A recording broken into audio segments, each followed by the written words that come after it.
To the average American, the US dollar is a finite resource. It is the thing you trade 40 hours of your life for just so you can hand it over to a landlord who hasn't fixed your leaky sink since the Obama administration. But then, there is Jimmy Donaldson, or as he is known to the simulation, MrBeast. Jimmy has discovered a flaw in the source code of capitalism. Most billionaires try to hoard their wealth in offshore accounts to avoid taxes. Jimmy? He tries to get rid of his wealth as fast as physically possible. Like the money is radioactive and holding onto it will give him leukemia. He is operating on an economic theory I call weaponized philanthropy. While the Federal Reserve struggles to print money without crashing the economy, MrBeast prints attention, and in the year 2026, attention has a higher exchange rate than gold, oil, or my liberal arts degree. Consider the scale. I recently had a mild panic attack because I accidentally ordered the venti at Starbucks instead of the grande, setting my retirement plan back by 3 days. Meanwhile, Jimmy spends $4 million to recreate a set from a Netflix show, only to blow it up for a 12-second clip in the intro. This isn't business. This is psychological warfare. Look at his face in the thumbnails. That is not the smile of a human being experiencing joy. That is the smile of a man who has a /B tested the exact millimetric curvature of his lips to maximize click-through rate. If the algorithm told him that cutting off his own ear would increase retention by 2%, Van Gogh would look like an amateur compared to what Jimmy would do next. But here's the scary part. We used to think Jimmy was just a YouTuber, but I have analyzed the data and I have realized that Jimmy didn't just beat the YouTube algorithm, he outsmarted the US dollar. He realized that currency is just a belief system, and right now, more people believe in a guy giving away chocolate bars than they believe in the US government. So, how did a kid from North Carolina turn giving away money into the most profitable business model on earth, and why does his business model prove that the rest of us are playing the game wrong?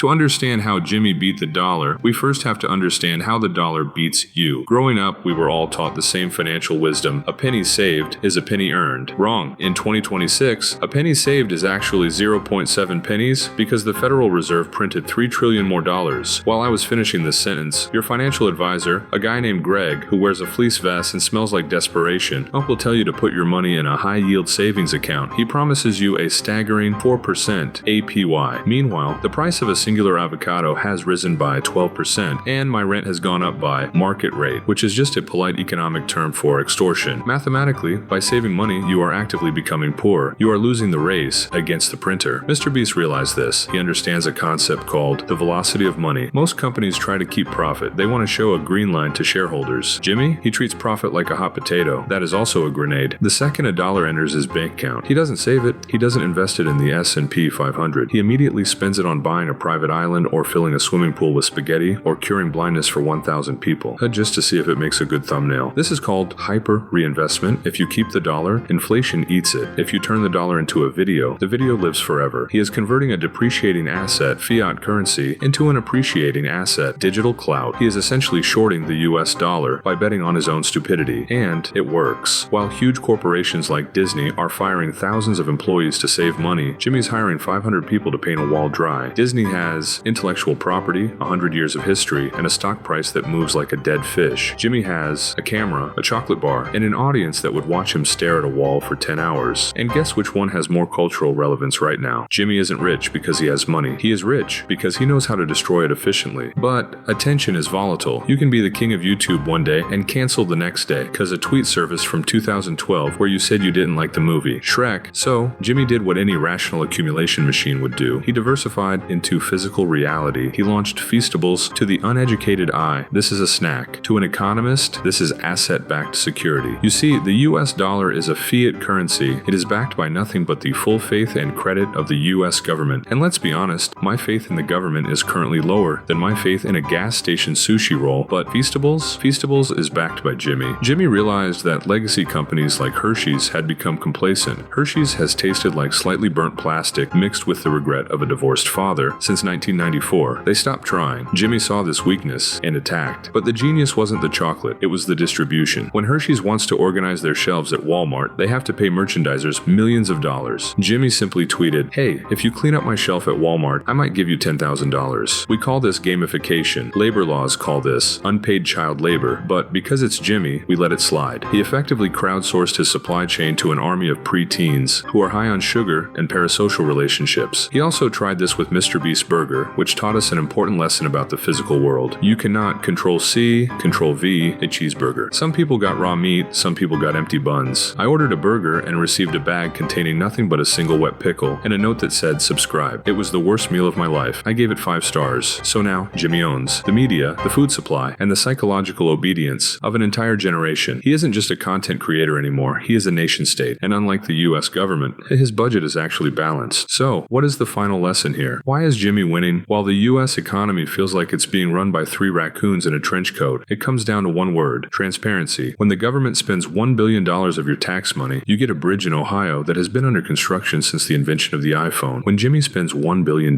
you see every single cent in 4K resolution, 60 frames per second, color graded to perfection. We don't trust the dollar because we can't see where it goes. We trust MrBeast because he literally puts the money in a glass box and blows it up. He has proven that in 2026, the only way to prove you have value is to destroy it publicly. He is the Joker, if the Joker was obsessed with retention graphs and sold chocolate bars. So, did Jimmy outsmart the US dollar? Yes. He realized that in a world of infinite digital printing, the only scarce resource left is the human soul. He captured millions of them, and he didn't even have to start a religion. He just had to offer a Tesla to the last person to take their hand off a toilet seat. Now, looking at the economic indicators, the dollar is likely going to zero. So, I am advising you to diversify your portfolio. I don't want your money. It's worthless. I want your subscription. Think of hitting that button as an insurance policy. When Jimmy inevitably buys the entire Earth in 2029 and turns the human population into contestants for his next video, I will need a strong coalition of subscribers to form a resistance movement, or maybe we just get early access to the bunkers, invest in the channel, hedge against reality.